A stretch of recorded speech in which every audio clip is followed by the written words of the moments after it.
اب جو زمانہ آیا میرے آقا صلی اللہ علیہ وسلم کے بعد سے لے کر قیامت تک، اس زمانے کے لیے اگر سوٹیبل کوئی کتاب ہے تو وہ قرآن ہے، اور اگر کوئی قبول کرنے جیسا مذہب ہے تو وہ اسلام ہے۔ یہ ہمارا دعویٰ ہے۔ اب اس کو میں ثابت کروں گا۔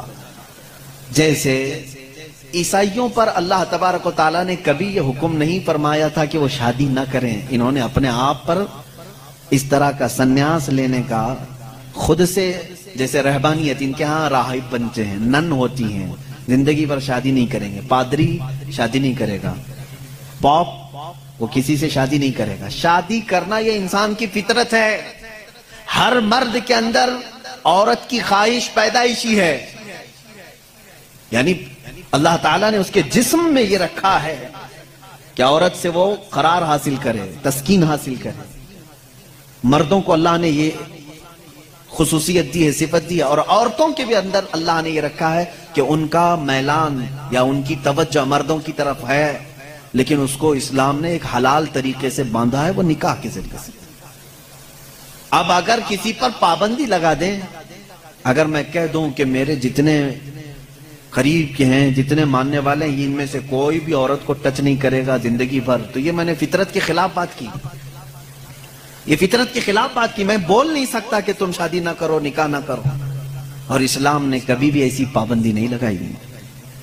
عیسائیوں نے اپنے اوپر لازم کر لیا کہ جو ان کا مذہبی ہوگا، ریلیجیس ہوگا، وہ عورتوں کو نہیں چھوئے گا۔ کتنی حیرت کی بات ہے۔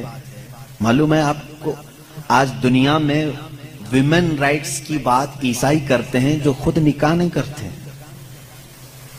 جو پادری نکاح نہیں کرتا، کبھی عورت کو اپنے ساتھ نہیں رکھتا، وہ ویمن رائٹس کی بات کرتا ہے۔ حیرت نہیں ہوتی؟ کچھ نن ایسی ہیں جن کو زندگی بھر کے لیے پابندی لگا دی گئی کہ اب تم کسی مرد کی بیوی بن نہیں سکتی، سنیاس لے لیا اس نے، وہ کبھی یہ راستے پر آ نہیں سکتی۔ یہ فطرت کے خلاف ہے، اور ہم نے اس کے انجام دیکھے ہیں، بلکہ اخباروں نے آپ سب کو بتایا بھی ہوگا۔ حقیقت ہے کہ جب فطرت کے خلاف کوئی بات کی جاتی ہے تو وہ چند دن تک تو چل سکتا ہے، لیکن پھر کہیں غائبانہ طور پر لاوا پھوٹ ہی جاتا ہے۔ اور اس کا انجام دیکھا ہے کہ کئی چرچ ایسے نکلے جہاں پر راہبوں نے نن اور دوسرے آنے والے بھکتوں کو ہی نہیں بخشا۔ یہ حالات ہوئے ہیں۔ اس کی وجہ یہ ہے کہ فطرت کے خلاف یہاں پر حکم دیا، یا انہوں نے خود اپنے آپ کو اس طرح کا کیا۔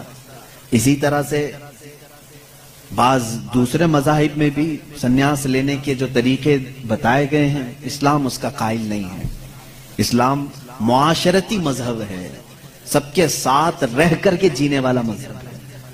اگر دنیا کو ترک کرنے کا مطلب یہ ہوتا کہ انسانوں میں نہ رہا جائے تو کبھی رسول کریم صلی اللہ علیہ وسلم مدینے جیسے شہر میں رہتے ہی نہیں، جنگل میں جا کر کے رہتے ہیں، کنارہ کشی اختیار کر لیتے۔ لیکن اسلام معاشرتی مذہب ہے، یعنی لوگوں کے درمیان رہنے کا مذہب ہے، دین ہے۔ ہم سنیاس نہیں لیتے۔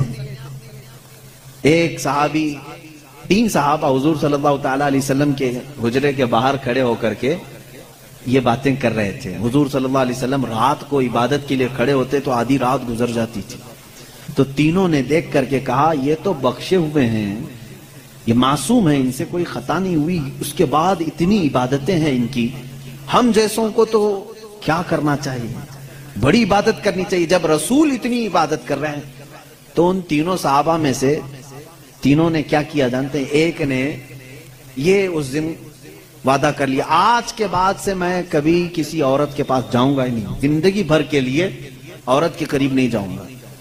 دوسرے صحابی نے کہا آج کے بعد سے میں کبھی رات کو سوؤں گا ہی نہیں، پوری رات کھڑا رہوں گا۔ تیسرے صحابی نے کہا آج کے بعد سے میں کبھی کھاؤں گا ہی نہیں، دن میں بھی اور رات میں بھی روزہ رکھوں گا۔ رسول کریم صلی اللہ تعالیٰ علیہ وسلم اندر سے سن رہے تھے، باہر تشریف لائے ہیں، اور میرے آقا صلی اللہ تعالیٰ علیہ وسلم نے پوچھا تم میں سے کون کون ہے جو یہ باتیں کر رہا تھا؟